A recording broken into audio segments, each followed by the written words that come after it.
सुजस आवाज राजस्थान, एक आवाज जो हमेशा आपके साथ, जन जन के साथ हाजिर है। ताज़ा तरीन पेशकश। नमस्कार, सुजस आवाज पॉडकास्ट में आपका स्वागत है। दिन भर की खबरें लेकर मैं हूँ आपके साथ अभिलाषा। सबसे पहले नजर आज की सुर्खियों पर। प्रवासी राजस्थानी दिवस के लिए रजिस्ट्रेशन प्रारंभ, बड़ी संख्या में प्रवासी राजस्थानी हो रहे शामिल। मुख्यमंत्री ने कहा, आयोजन में दिखे बदलते हुए राजस्थान की झलक। जल संसाधन विभाग की समीक्षा बैठक, मुख्यमंत्री ने कहा, पेयजल परियोजनाओं को समय से करे पूरा, विभिन्न नहर परियोजनाओं के विकास कार्यों में लाए गति। प्रदेश के औद्योगिक वातावरण में आ रहा सकारात्मक बदलाव, 4 व्यावसायिक सुधार क्षेत्रों में राजस्थान ने हासिल किया शीर्ष स्थान, राज्य को अग्रणी बनाने के लिए सरकार प्रतिबद्ध। और अब खबरें विस्तार से।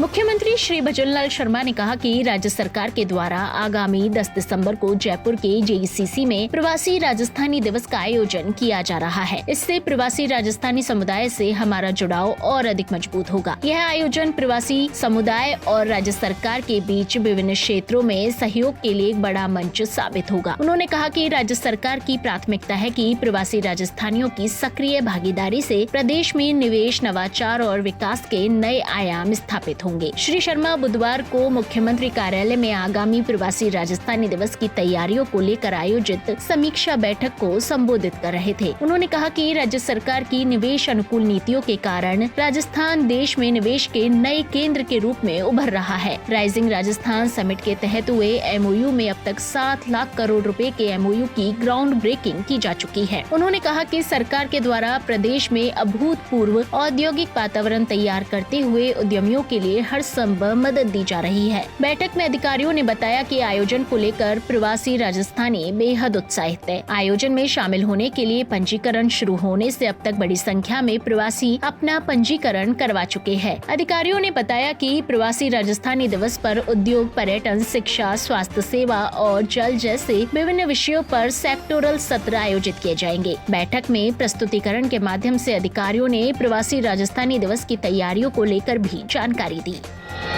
मुख्यमंत्री श्री भजनलाल शर्मा ने कहा कि प्रदेश में आमजन और किसानों तक जल की उपलब्धता बढ़ाने के लिए राज्य सरकार पूरी प्रतिबद्धता के साथ कार्य कर रही है। उन्होंने अधिकारियों को निर्देश दिए कि सभी पेयजल और सिंचाई संबंधी परियोजनाओं और विकास कार्यों को कार्य योजना के अनुरूप नियमित मॉनिटरिंग के माध्यम से पूरा किया जाए। श्री शर्मा बुधवार को मुख्यमंत्री कार्यालय में जल संसाधन विभाग, सिंचित क्षेत्रीय विकास विभाग और इंदिरा गांधी नहर विभाग की समीक्षा बैठक की अध्यक्षता कर रहे थे। उन्होंने कहा कि राज्य सरकार ने विगत 2 बजट में आमजन और किसानों के लिए पेयजल और सिंचाई की सुविधा सुनिश्चित करने के संबंध में महत्वपूर्ण सौगातें दी। उन्होंने इस संबंध में बजट घोषणाओं की प्रगति की जानकारी ली और अधिकारियों को कार्यों में गति लाने के निर्देश दिए। मुख्यमंत्री ने कहा कि रामजल सेतु लिंक परियोजना के माध्यम से प्रदेश की बड़ी आबादी को निर्बाध जलापूर्ति सुनिश्चित होगी। इस परियोजना में चरणबद्ध रूप से होने वाले कार्यों को कार्य योजना के अनुरूप पूरा करने के लिए संबंधित अधिकारी पूरी जिम्मेदारी के साथ कार्य करें। उन्होंने अधिकारियों को निर्देश दिए कि अन्य पेयजल विकास कार्यों की भी निरंतर मॉनिटरिंग की जाए। मुख्यमंत्री ने बैठक में देवास तृतीय और चतुर्थ परियोजना, अपर high level canal, Rajasthan water sector livelihood improvement project, बांध पुनर्वास और सुधार परियोजना, परवन वृहद बहुउद्देश्य सिंचाई परियोजना, काली तीर लिफ्ट परियोजना, धौलपुर लिफ्ट सिंचाई और पेयजल परियोजना, पंप भंडारण परियोजना सहित विभिन्न परियोजनाओं की समीक्षा की।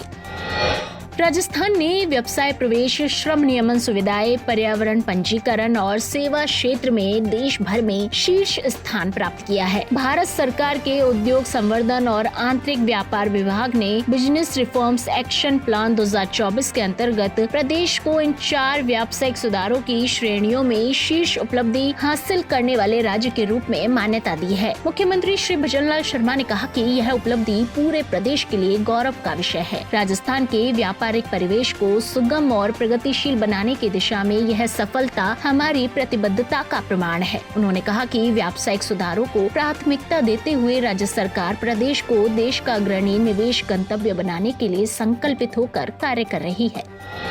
पीएम सूर्यघर मुफ्त बिजली योजना के अंतर्गत प्रदेश में स्थापित रूफटॉप सोलर संयंत्रों की संख्या बुधवार को 1 लाख से अधिक हो गई है। इस योजना में अब तक जयपुर विद्युत वितरण निगम में 33,922, अजमेर विद्युत वितरण निगम में 32,957 तथा जोधपुर विद्युत वितरण निगम में 33,378 रूफटॉप सोलर संयंत्र लगाए जा चुके हैं। इस प्रकार राज्य में 1,02,57 रूफटॉप सोलर संयंत्र स्थापित किए जा चुके हैं, जिनकी क्षमता 408 मेगावाट है। आपको बता दें कि मुख्यमंत्री श्री भजनलाल शर्मा के मार्गदर्शन में प्रदेश में सौर ऊर्जा को निरंतर बढ़ावा मिला है। इसी का परिणाम है कि रूफटॉप सोलर लगाने की गति भी तेजी से बढ़ी है। पीएम सूर्यघर योजना में अधिकतम 3 किलोवाट क्षमता का रूफटॉप सौर संयंत्र लगाने पर अधिकतम 78,000 रूपए की सब्सिडी प्रदान करने का प्रावधान है। राज्य में अब तक 86,307 उपभोक्ताओं को रूफटॉप सोलर लगाने पर 672 करोड़ रुपए की सब्सिडी बैंक खाते में हस्तांतरित की जा चुकी है। जयपुर डिस्कॉम में 29,585, जोधपुर डिस्कॉम में 28,490 तथा अजमेर डिस्कॉम में 28,232 उपभोक्ताओं को सब्सिडी प्रदान की जा चुकी है। राजस्थान पीएम सूर्यघर योजना के तहत रूफटॉप सोलर संयंत्र लगाने के मामले में देश में 5वां अग्रणी राज्य है।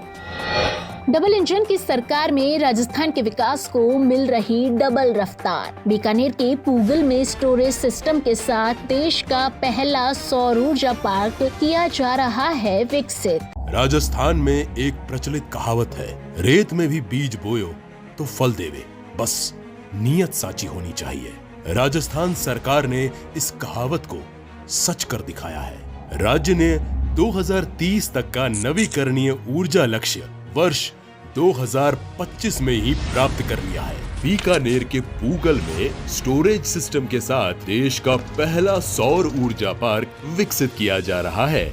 4,780 हेक्टेयर भूमि में फैला ये सौर ऊर्जा पार्क न केवल 2,450 मेगावाट की उत्पादन क्षमता के साथ तैयार किया जा रहा है, बल्कि इसमें 5,000 मेगावाट आवर क्षमता वाला बैटरी एनर्जी स्टोरेज सिस्टम भी शामिल है, जो इसे अतिरिक्त सौर ऊर्जा को संग्रहित करने में सक्षम बनाएगा। ये परियोजना प्लग एंड प्ले मॉडल पर आधारित है, जिसमें पावर सिस्टम, सड़कें और ड्रेनेज जैसी सभी बुनियादी सुविधाएं पहले से उपलब्ध कराई जाएंगी, ताकि निवेशक बिना किसी देरी के कार्य प्रारंभ कर सके। इस सोलर पार्क से न केवल राजस्थान की ऊर्जा आत्मनिर्भरता को बल मिलेगा, बल्कि हजारों स्थानीय युवाओं के लिए रोजगार के अवसर भी सृजित होंगे। राजस्थान की धूप अब सिर्फ तपिश नहीं, बल्कि तरक्की की ऊर्जा बनकर पूरे देश को रोशन करने जा रही है।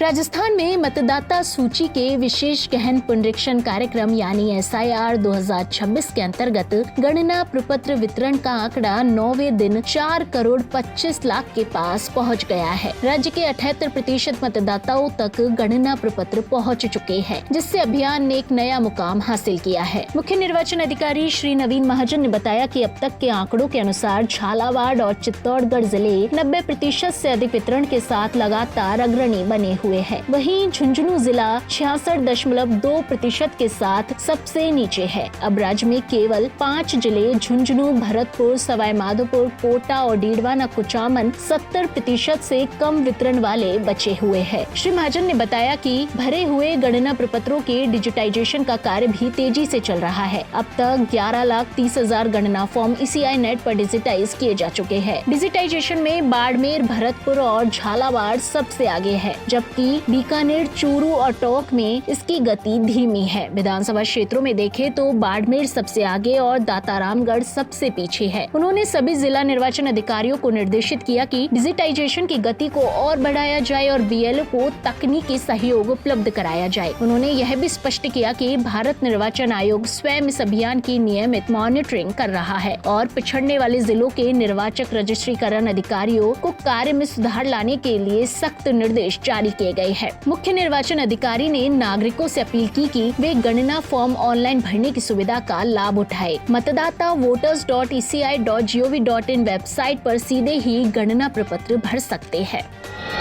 सुजस आवाज पॉडकास्ट में आज के लिए इतना ही। फिर होगी आपसे मुलाकात, तब तक के लिए नमस्कार।